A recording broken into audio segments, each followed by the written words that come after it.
Spike's New Brother Chapter 3 Part 2. They've never had a fight this type of fight. This battle should never be fought.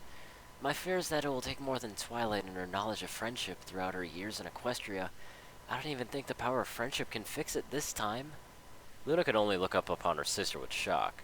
Those are not the words she expected her sister to say, and she didn't want to admit it, but she was probably right. Twilight and the other five had never really had to face this kind of problem. Indeed, it would have had to take a force outside of Equestria to fix this. Little did they know, that outside force was just about to come to them very soon. Meanwhile, Spike was settling down, feeling much better after releasing his anger and stress. He continued running. He didn't care where he was going. He just wanted to get away from it all. Away from Twilight, away from Ponyville, everything. Just as he was running, he heard the sound of a sonic boom and the sound of a teleportation spell. He knew right away it was the main six, and probably his adoptive family. Most importantly, Twilight. Just thinking about her name gave Spike the extra energy he needed as he took off to the only spot he went to go when he needed to be alone. To the mountains. It only took him 30 minutes with his newfound energy to get there, and Spike was on par with Rainbow Dash's speed, when it came to speed. He was so fast you could swear flames were coming behind him. Wow, I haven't noticed how much I've grown in these past few weeks. There was a little lake near the base of the mountain. He looked into the water, not much really changed, except he was taller. Spike didn't have his baby fat anymore, he was more mildly exquisite. His spikes along the top of his head grew, but only by a few inches, and he was no longer that smaller dragon. Plus, doing all the work for Twilight at the library, occasionally going to the Sweet Apple Acres to help Applejack at the farm with lifting, plowing the fields for 2 hours a day, had put on some extra muscle for him. I guess I have grown. I can't blame the ponies for looking my way, he said with a smirk, almost forgetting the reason why he was so upset. My, you can say that again. So says the great and powerful Trixie. Spike turned around to see that it was Twilight's old magic rival, Trixie. Her coat was icy colored, her mane was a light color of crystal blue. She was wearing her signature outfit, a pointy hat that you can see most wizards wear, covered in stars, as well as a cape which also covered in stars, held together with a diamond brooch. She also studied with Twilight when they were younger, and she was always trying to outdo her. Trixie, what are you doing here? The last time I saw you, you were leaving Ponyville after the whole magic amulet incident, Spike asked. She cocked her head to the side, giving Spike the, really? I don't recall, look. Trixie caved in. Yes, I remember, but now I'm back and I came to see how you were all doing. And as a matter of fact, after that duel, I started focusing on my unicorn magic more seriously, and now I'm even stronger than before. Now, it was Spike's turn to cock the one eyebrow up. Really, Trixie? Look, before you go off on another one of your power trips, make sure that your magic is safe and stable before you go power mad. Spike didn't notice Trixie looking at him with a shock. The one you would get from somebody that was shocked that you were standing up to them like this, but in the second part of it, it was like a ticking time bomb. Trixie lowered her head so much that you couldn't even see her face anymore. It was covered in darkness. Spike began to panic. Trixie was a very arrogant pony, and such proud ponies tend to overreact situations, so Spike did what any guy would do, begged and pleaded. Now, Trixie, I was only stating the truth, don't... It's alright, you're probably right, actually. I haven't had a chance to test it out yet, and I don't want to get chased out of town again. I'm still getting over what happened last time, and I know it wasn't pretty, but I'll take in mind what you said. Truth be told, I would have probably made the same mistake again if you weren't so honest with me. Thank you, Spike, she said, rubbing Spike on the head with a smile. Spike was shocked, and he pinched his cheek to make sure he wasn't dreaming.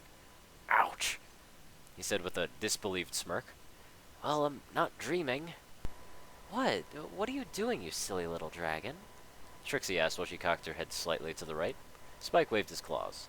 No, nothing. Just the underworld is just frozen over. Spike said under his breath. So you heading back to Ponyville?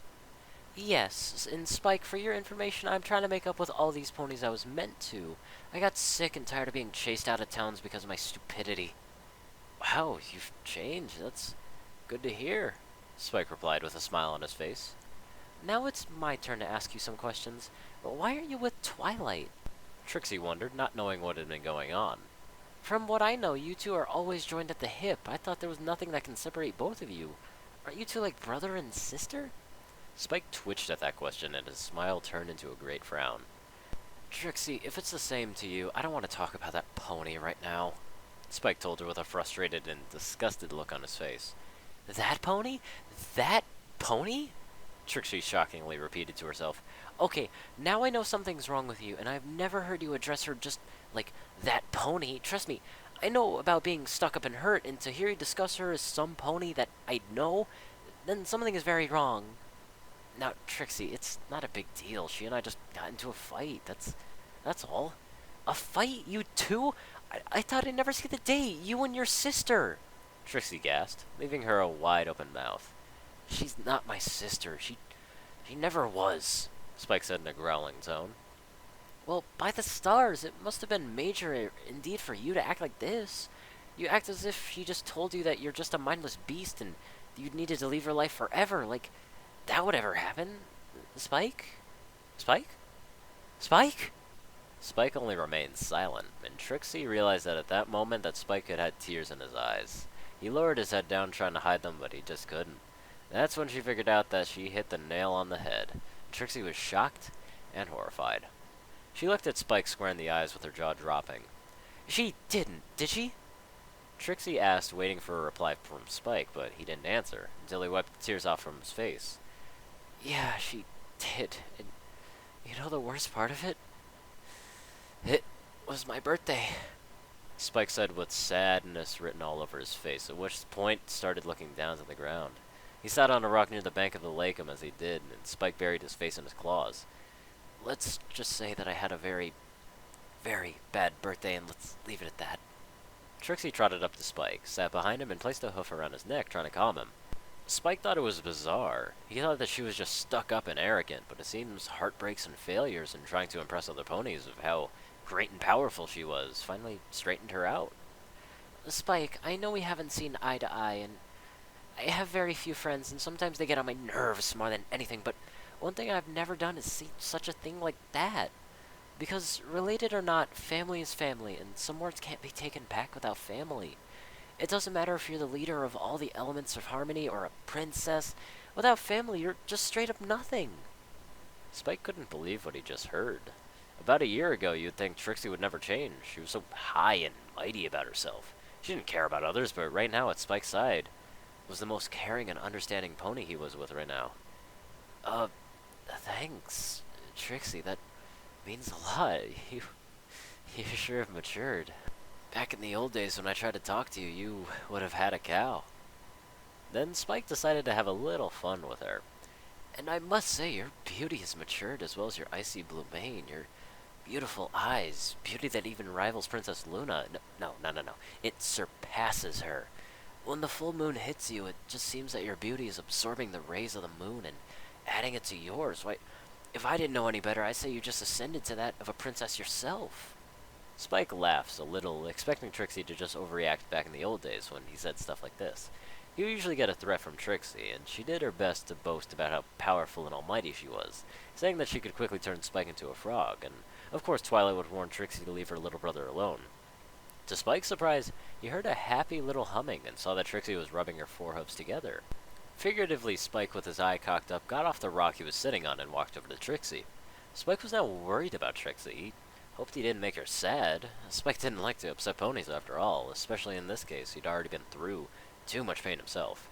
He didn't want others to go through what he went through, but to his surprise, what he heard was not what he expected. Trixie looked up at Spike, and her face was turning bright red. Uh-oh, I think I'm growing up a little too fast for my own good, was all that the dragon could think as she leaned in closer to him. It was something that he'd already went through 6 times tonight with some ponies, and he knew all of them too well. Don't tell me that she likes me now, like that kind, right now, Spike thought as he was literally sweating bullets. To tell you the truth, no stallion has ever told me I was beautiful, especially more beautiful than the one of the princesses, and tell another truth, I might have a little crush on you. Spike's eyes widened to once again the size of baseballs. At first I didn't notice it myself, but the past few weeks, I was coming into Ponyville to buy some supplies for my magic training after some groceries, and that's when I saw you. You were shopping at Sugar Cube Corner, and I believe you were talking to Pinkie Pie, and I was going to cast an invisibility spell and mess with you, but then I saw your face, and I noticed it wasn't your usual self. Then I followed you back to the library, and I looked through the window and saw that Twilight treated you worse than dirt. And when I saw that, I couldn't help but realize you deserve more than that. You're faithful, loyal, loving, caring. You're everything every mare looks for in a stallion. Spike swished from sweating bullets to becoming a mid-sized waterfall, as if he was going to become a miniature dam that had busted open. You couldn't blame the guy. Nobody never said that about him, but now that he was older, Trixie did look mighty fine in the moonlight. In fact, she was everything he described to her before. Oh, my Equestria, Spike thought. Am I getting turned on by Trixie? She's just so beautiful. How did I not notice this before? Just then a young stallion saw what was going on, and it was Snips. You've got to be kidding me. Spike and Trixie together? I gotta tell Twilight and the others. They'll have a cow. Spike's eyes dotted towards the young colt. Oh, no, not Snips. Just then Trixie grabbed him by the face with her hooves and with a seductive smile said flat out, Spike, your eyes should be at me, not somewhere else. Just as you said, I was the most beautiful pony you'd ever laid eyes on. Truth be told, since I saw you after your growth spurt, you have become the most handsome dragon I've laid my eyes on. With that, she leaned in closer, only inches away from his lips, and she said with a playful yet seductive tone, If all you wanted was a little love, I'm here for you, Spike. Now, close your eyes. As she closed her eyes, yes, you guessed it, the seventh pony tonight stole a kiss. What? Have I become a magnet? Spike thought, freaking out in the situation. However, a particular wave of sensation jolted through Spike's body, coursing through every fiber of his being. Trixie began to wrap her hooves around his neck as she took the lead into the kiss, but Spike went into a romantic mode. His claw stroked her mane, meanwhile the other claw, which was on her back, slowly slid down to her hips, inches before his claw reached its destination. She broke in the embrace. My goodness, where do you think that claw is going to, my dear Spike? Replied Trixie in a bashful tone.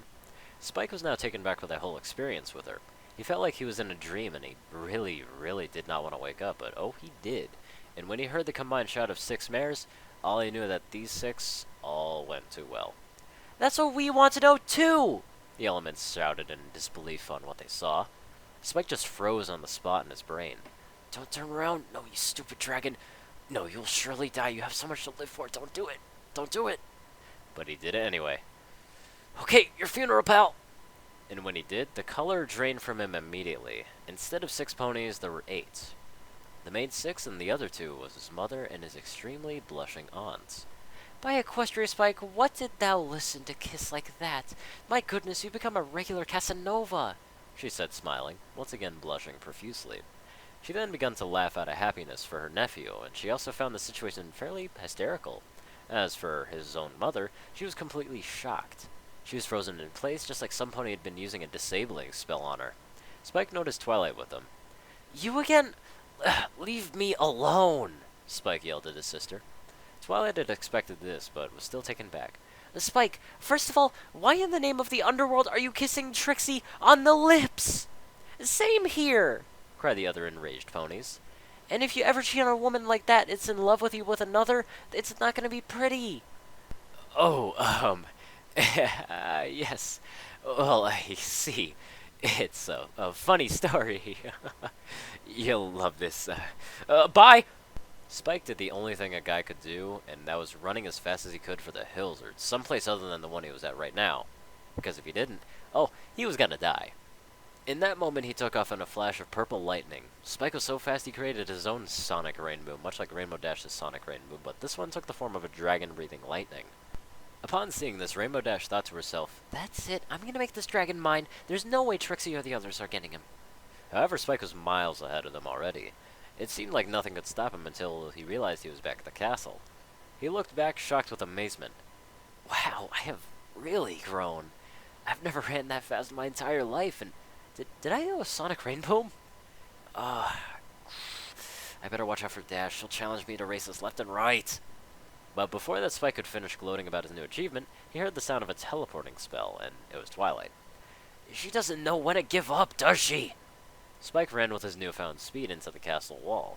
Then he started to place his claw against one of the stones, and it was a stone that was dead centered in the stone-patterned wall. He pushed it in, and the wall began to open up. Heck yes! Secret passages, you just gotta love them! Spike said with a smirk on his face. He went inside before Twilight spotted him. He hoped that she didn't see him using his secret passage, but she unfortunately did. What the heck is this? Twilight started questioning herself. How long has he known about this? First, he grows up overnight, then turns into some Casanova, then I find him kissing Trixie of all ponies, and here I can't even get a simple date myself. Wait, where's I going with this? Yeah. Okay, now this. When I get back things to normal, I need to have a long talk with Spike and therapy. Lots and lots of therapy. She then galloped at Spike as best she could. Spike was running through the main halls of the castle looking for any place he could hide long enough until every pony decides to give up and turn in for the night. Spike realized there was one spot left, a portal room as he liked to call it. Spike looked at the door which led to it and he walked over to it slowly. It was wrapped in chains and a barrier spell. Well, what did I expect? Of course Mother was going to keep this door locked and guarded at all times. After all, in here lies the portal to the human world. Ever since Twilight and I came back from that world and told my mom about it, she closed it off. Not because she was afraid of invasion or anything from their world, just because she was afraid that the evil from our world would enter theirs, and she decided after this whole crown incident, but one day when she was having things under control, she would connect both sides and open the portal. Yeah. Good luck with that, Mom. It was Spike's only thoughts as he was in deep concentration, or how he would break the lock. Just then, Spike heard the galloping of Twilight almost upon him. Oh, crap. I'm running out of time! Spike thought as he kept freaking out on what to do next. What the... Oh! He used his claws to rip the chains apart and used his fire breath to break the barrier. The barrier disappeared, quickly opened the door, but shut it quietly enough. He didn't want Twilight to figure out he was there. Twilight galloped past the door shouting his name. Spike! Spike, please come to me. I've got something to say to you, Spike. Please don't do this. Spike listened as the galloping noise went further and further away. Spike wiped the sweat off his brow with his claw, sighing in relief. Oh, that was a close one. Spike? Crap. Spike then barricaded the door and used his magic flame to cast a barrier of his own. Not strong enough to keep her out forever, but strong enough to do what he needs to do. Alright, that should do it. Okay. Spike turned around and saw exactly what he was looking for. There you are. With you, I am out of this world. Twilight pressed her ear against the door, trying to figure out what he was going to do and what he was planning. Then Twilight gasped in fear as she realized what door he went through and saw the chains on the floor. Spike! Don't tell me he wouldn't. But it was apparent that he was going to do what she thought he was going to do. Spike wouldn't have gone through all this trouble of getting through this heavily barricaded door and a barrier if he wasn't. Twilight's heart sank further into her soul than it ever had before. Tears fall from her eyes, crying out so much that they were coming in boatloads. Spike, please, you don't understand. Please, just give me a chance. You can't really think about going to another world. Spike turned his head around. He started to think about it, and did he really want to make this choice? Was he really about to throw everything away? Spike only stood as he remained silent. Spike, please, use your head. Please don't make a foolish and mindless choice. Mindless? Like a mindless beast? Spike finally spoke, angered at that statement. Twilight caught herself too late. Spike, I didn't mean it like that. But that just tortured his mind. Nothing but a mindless beast. Not my brother. Back at the lake, Applejack and the others were wondering what was going on. While Trixie, who didn't mind teasing them about her romantic advantage over Spike to her supposedly new love rivals, Luna only watched and laughed. She found this quite entertaining and wondered who was going to win this dragon's heart. She looked over at her sister Celestia, who was still quite frozen in place. She finally shook herself back to reality. My word, my little boy has grown up very much. It seems I'll have to put my plan into full swing sooner than I thought. Plus plan B and C. Celestia replied with a sinister yet pleasant smile. Luna quickly snapped her head around and looked at her older sister with the same smile. Dear sister, you don't mean... Are you sure he's ready for... Trixie and Spike were kissing each other, as if they were husband and wife on their honeymoon, Celestia told her, knowing full well Spike was ready. Trixie only blushed at the remark, and the others did not like that one bit. Yes, my dear, I do think it's about time. With a smile of joyous happiness that Fluttershy, Rarity, Rainbow Dash, and Pinkie could not understand, as well as Luna and Trixie. The 6 young mares looked to each other, wondering what was going on. Then the sinister smile came back to Celestia. That's it. Why don't we just settle for a plan that has one ending when we can have a plan that just has multiple endings? Luna was dumbstruck and busted out into laughter. By all that is Equestria, seriously? Plan H?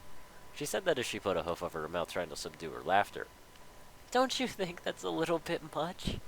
One of Celestia's eyebrows cocked up, looking around at the many mares who were in love with her son, then with a straight poker face looked back at her sister. Really? Luna, you're joking, right? Everything you seem so far, really? Luna looked away with a smile on her face. Poor Spike, he's gonna have a cow when he finds out just what Plan H means, she said under her breath so no one could hear. Just then Celestia sensed something was wrong. Oh no, she cried, snapping her head back to the direction of the castle. He wouldn't. Oh no, son! Cried out the Sun Princess with fear in her voice. Luna and the others were taken aback by her sister. What in the world's going on? Cried the Princess of the Night. It's Spike! He's about to use the portal! Luna's eyes widened. No, she said flat out loud in a serious tone. Why would he do that? But then she remembered the party. Oh no, my nephew, don't do that. Just then Rarity spoke up. Darling, what's going on? Is it Spike? Has Twilight finally apologized to him? What's Plan H you keep talking on about? Luna turned towards the 6 girls. No, she didn't. It's worse, and as you know, not long ago Spike... Before she could continue, Celestia opened her wings up and took off into the sky. While she did that, only one thought was ruining her mind. Please don't let me be too late. I don't want to lose my son. That's a pain no mother should ever go through. Rarity and the others gasped in shock at Celestia, wondering why she took off so fast with a frightful look in her face. What's going on for the love of Celestia? That is so not awesome! Rainbow Dash added with a panic in her voice. Is there something wrong with the princesses, if I may ask? That is, if it's okay with you? Fluttershy asked. What in tarnation is going on around here? You're acting like chickens with their head cut off. Princess Luna shook her head in agreement with them all. All right, but I must make this quick. Remember the portal that allowed Twilight and Spike to go after the crown when it was stolen? Luna began. Of course, Rarity replied. Luna continued. As you know, the portal can only open every 30 moons. However, ever since then, my sister and I have been studying the portal, and we found something amazing. Trixie and the others leaned in to find out what was going on, agonizing with anticipation. The portal can easily be opened anytime, anywhere, only by a dragon. At first, all the 6 girls looked at each other. They were shocked at this, but they didn't know how it concerns them or Spike. You wonder why we never mentioned this before, because the portal is different. Now, this means that the portal can take you to various realities of our world, or any worlds, or bring anyone from that world to ours, Celestia stated to the girls. Gosh, so you can go anywhere you want to? Oh, you know, if you want, you can combine the worlds to cross back and forth by using the portal, Pinkie excitedly stated, trying to liven up the mood. Precisely, Pinkie Pie. That's what my sister and I had originally planned ever since Twilight told us that humans are not so different from us, and they had such marvelous wonders. We thought we could maybe start a trade between the worlds. However, since there's so much chaos popping up lately, what with us losing the elements of harmony, evil villains popping off every now and again, we want to wait until we know it's truly safe before we even get started about joining the worlds, or bringing on people to come live here, and vice versa. Luna finished with a light sigh. Trixie came forward. My dear princesses, forgive me for being arrogant, but what does this have to do with Spike? Trixie asked. Yes, that's the problem. Spike might be leaving our world to go to the human world, Luna said with a sorrow look in her eyes. The 6 nearly died from the shock, then suddenly surrounded Princess Luna in a circle and bombarded her with questions. What do you mean he's just leaving us? That's just stupid, Rainbow Dash shouted with frustration. Why would Spike do that? Doesn't he love us? Did we do something to him? Fluttershy added, looking as if she was ready to burst out of tears. Pinkie Pie's mane deflated. No more Spike. No more Spiky Bird. This can't be. Rarity couldn't believe what Spike was trying to do. All this time, after these years, he's gonna leave us? He just can't. He can't. Because I say so. If I'd known, I would have just been a special somebody a long time ago. Maybe he just wouldn't feel... She was cut off by Applejack placing one of her hooves on her shoulder. She calmed Rarity down and walked over to Princess Luna and looked at her with a straight face. Let me guess, it's about what Twilight said. Spike, he must be in some sort of emotional state of mind. Luna only looked at her with shock. Yes, that's exactly what's going on. You see, dragons are barely emotional creatures at most times, and they seem maybe very rude and flat out dangerous, but as young dragons, they're very emotional creatures, especially to those that they love. That's why they're not really allowed to start finding mates until they're 13 or 14 years of age. For the proper reason, for if a dragon was before his due time finding some pony he loves and they break their heart, it becomes what is known as a dragon heartbreak. It could take months or years to regain a dragon's love and trust once this happens. It gets worse from the some pony he had known for a long time. Rarity was shocked to hear this. So, darling, are you saying that Spike was so hurt badly by Twilight that he might leave his own world to get away from his pain? Luna closed her eyes, painfully revealing the truth. Yes, that's exactly what it means. Listen, there's more to this story, but right now we need to get back to this castle and stop him from making a stupid decision that will change for the rest of our lives, as well as his. Right, The 6 ponies shouted in unison, and then they made a break for the castle. Spike was staring at the portal mirror as he looked back into it, then to the floor, turning around, looking at the door. In his heart, he wants to go through with it so badly to escape his pain, but in his mind, he decided not to go. That was before Twilight mentioned the word mindless. I can't stay here any longer. She wants me gone so bad she's got it. Spike began, finally making his decision. Spike walked up to the mirror, inches away from it. He now placed his claw in the mirror, and it began to grow a bright white light. In the human world, at the same time of night, there was a lonely young man around 13 years of age, mild muscle build, black-haired, white-skinned, Caucasian male. You know, the basic young man. This young man was homeless. Don't get me wrong, he didn't get into trouble or anything. Why, if you got to know him, he was the most upstanding person that you could really ask for. Hardworking, loyal, doesn't quit a job until it's finished, and puts 100% in everything he does. Cares for others? Really, need I say more? When he was about 3, his parents were his only family, and they died, and he would never stand for living in the orphanage when he was younger. John heard how kids were mistreated, or worse, missing or dead, and he wasn't about to be one of them, so he lived on his own, on the streets, making a living wherever he could, but always made sure when someone needed help, John helped. He would always make it his top priority to help someone, even give them the money he needed to eat, especially if they didn't have a dime on them. You can guess it, he would give it to them. There's only one thing. Apart from all the dark days when John had nothing to eat, was always cartoons. He was a big kid at heart. You couldn't stop him from watching cartoons even if he tried. His favorite was My Little Pony, Friendship is Magic.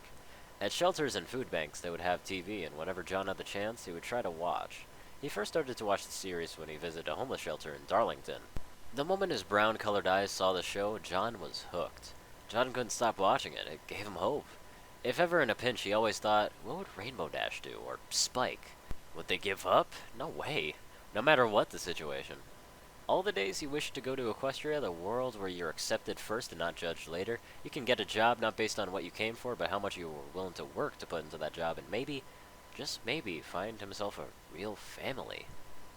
John's secret wish was to have a family that would love and care for him and would be proud of him, and in turn, to do the same, to make them proud, make them happy, have someone to hang out with. All the thing a family would do for another, maybe even a brother. Just then, John's stomach growled. Ah, man, I haven't eaten in over 6 days. Man, it's getting cold.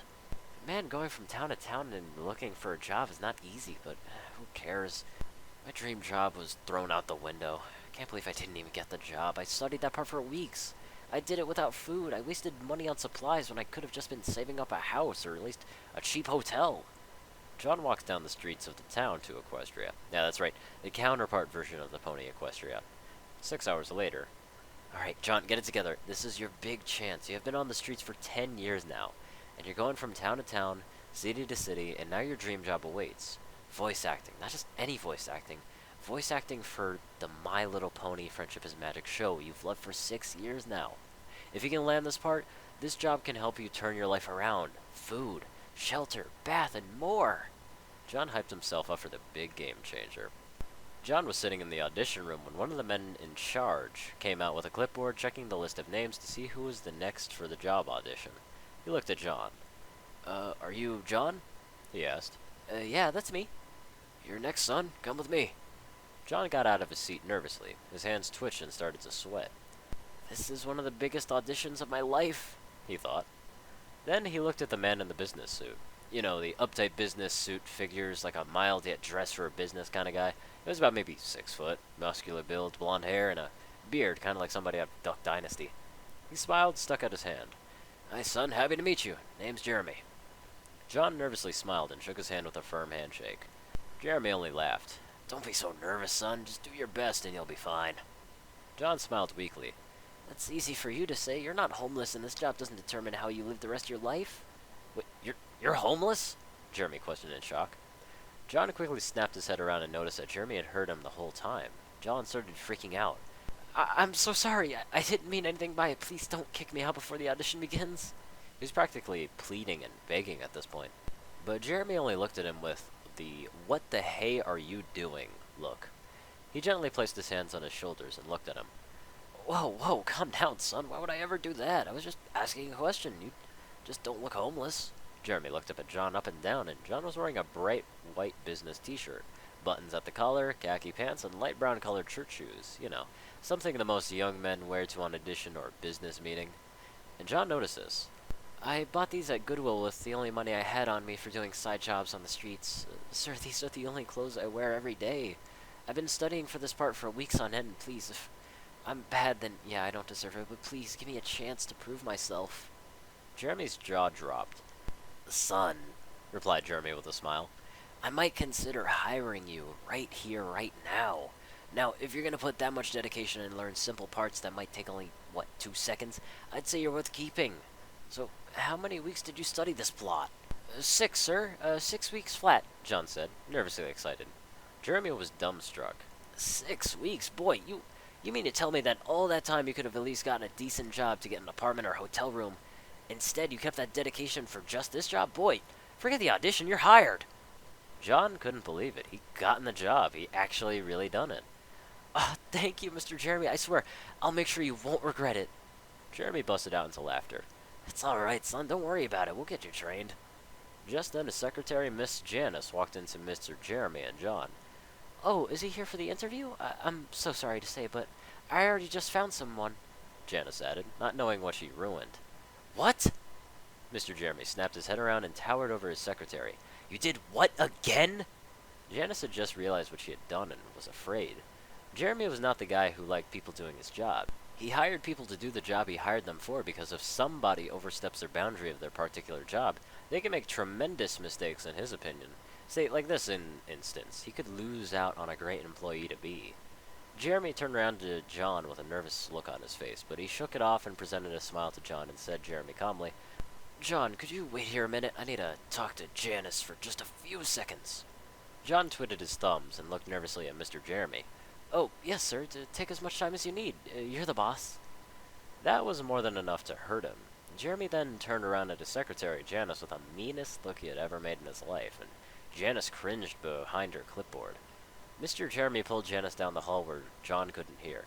What the hell do you mean you found somebody? I had a promising young employer walking here who's homeless, but he has spent 6 weeks, close to a month, practicing one simple line. This job, he believes, could change his life around, and he believes that because I just told him that, I hired him. Now you're telling me that somebody else has the part and I didn't even get to interview this person? Oh, and one more thing. I thought I did all the interviewing here at Hasbro. I am the head general manager of this building. What the hell are you doing trying to do my damn job? Your job is to call me when we have some prospecting new talent for voiceovers, coming in here to get their information, phone number, address, the basics, not interviewing them. Janice was terrified now that she'd been working with Jeremy for 10 weeks, but she never saw him this mad, but she knew she screwed up big time. How long has this new guy you hired been here? Replied Mr. Jeremy with daggers in his eyes. Janice slowly removed the clipboard from her face, and she was just using it as a shield, it looked like. Last week, sir. Almost a month ago. We only finished the new 5th season of My Little Pony Friendship is Magic while you were gone on your business trip. And, well, I thought I would have this out of the way for you by the time you got back. I'm so sorry, sir. I didn't mean to cause any trouble.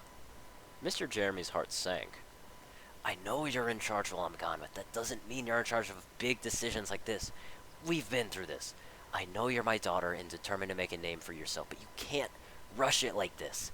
If you do make big mistakes like this, not to mention accidentally passing up a young man who could be your best worker in your entire life, he basically comes off from the streets even. But that's all messed up when you ignore your boss's strict orders to call, text, email. No matter what I'm doing, you're not seasoned enough to make these big calls. Do you understand me? Mr. Jeremy froze as he looked at his daughter's face.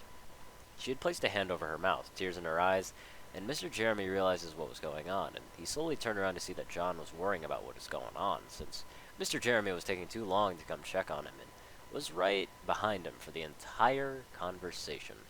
John looked devastated at what he just found out. I see, so the part's been gone. Well, I understand you've made a mistake. After all, I am homeless. John, No, it's okay. It's okay. It's just life.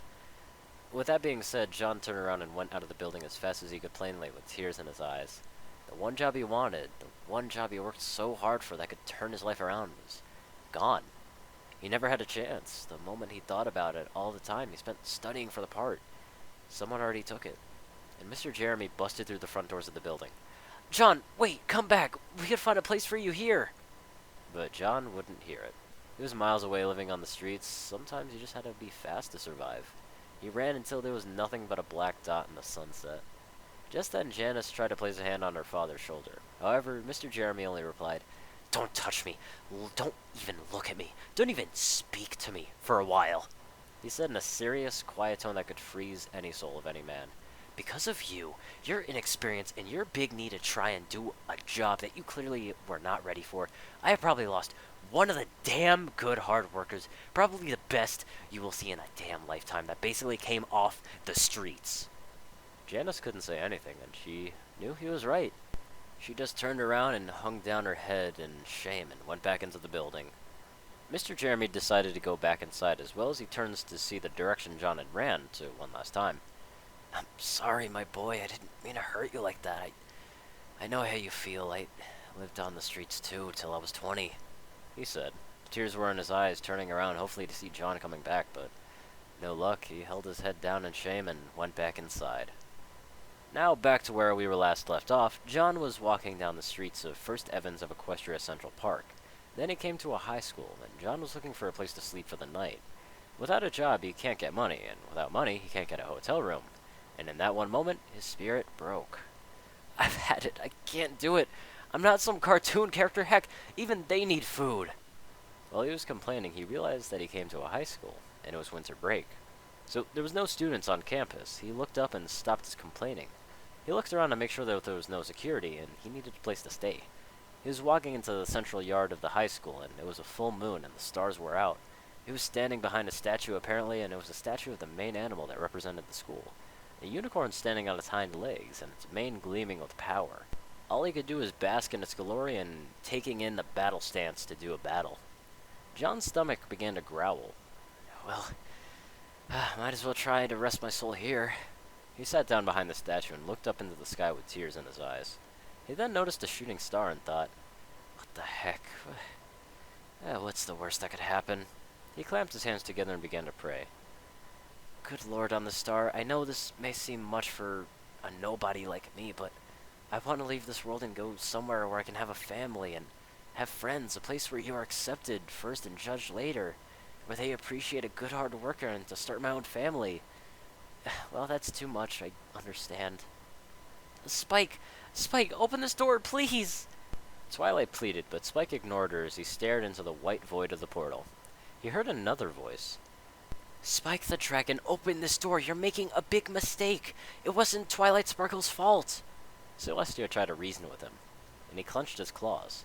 Not her fault? Not her fault? She disowned me in front of every pony. Why should I stay? You know what? I'm done. Bye-bye. See you in the next life. Upon hearing this, Celestia said only a few words. That's it. That's the way you want to play? I can play it. I'm not losing you. Princess, what are you... Twilight Sparkle was pondering before she saw her teacher light up her horn, and she shot a blast of magic that obliterated the barrier as well as the door and most of the wall. Twilight's jaw dropped again for the second time. Remind me to apologize to Princess Celestia first, then Spike and the others. Spike, watching, said this in only 2 words. Oh, crap! Alright, son. How about you come away from the portal and we talk this out? Spike only stared down, which shocked her. He had never done something like this to his own mother, and Spike closed his eyes and then began to speak. You know, it's not easy on me. I have no other family. I don't know where I came from, and I just wish I had a sibling that understood me, that would never disown me, not as Twilight did. Celestia's heart sank. Then she realized what was going on with Spike. It can't be. dragon heartbreak? Spike turned back to the portal. I wish. At the statue in the human world, John. I wish that I can meet my new family now, as they both said in unison. And with that, the statue glowed brightly with a white light. John took a few steps back and tried to figure out what was going on and where this portal came from, and what was its even purpose. All of a sudden, he saw an image of the portal, and it was an image that he'd never thought he would see. It was Equestria. There was Twilight, Celestia, most of all, Spike. Spike, though, didn't look alright. He looked hurt, alone, like just he was. Just then, John overheard every word Spike had said to Princess Celestia and Twilight. I just wish that I had a sibling that understood me, that would never disown me, not as Twilight did. John couldn't believe what he heard. Twilight disowned him? That's it. I've made my choice. I've never had a family before, so I don't know what good I'll be, but he needs me. Goodbye, planet Earth. Hello, Equestria. With that, he said, he took a few steps back and went charging into the portal with a bright smile. John couldn't wait to see Equestria and meet his favorite hero, even if that meant that the portal turned him into a pony. He didn't care. He jumped through the portal. Equestria, here I come. Mom and Dad in heaven watching over me, and God, thank you for this wish. And with that, the portal closed. Back to the situation with Spike, Celestia walked carefully over to him, making sure she didn't scare him into the portal. Spike, right now with what you're going through is a dragon heartbreak. I understand your pain, son, but you don't know what's going on. Twilight was not in her right mind when she said those things. Spike only shook his head. Of course you take her by your side. You always have, but I told you, I'm done. He turned around and went to the portal. Celestia bowed her head in sadness, and Twilight could only watch in despair as her #1 assistant and her little brother was about to leave her forever. Spike, don't do this. No matter what you think of me, I love you more than you'll ever know. To tell you the truth, I love you more than a brother. She was cut off when they heard somebody yelling. Equestria, here I come! Spike, Celestia, and Twilight overlooked at the portal with one word in their minds. What? Just then, John came flying out of the portal and landed right there in the middle of the three. A human here? What's going on? Twilight was shocked. Oh my, I don't know, Twilight. Celestia added. Hey, who are you? Spike looked down at John, and John looked at him. He got up, brushed himself off, and stuck out his hand. John, newest resident of Equestria, and if you want a brother, then I think I can help you.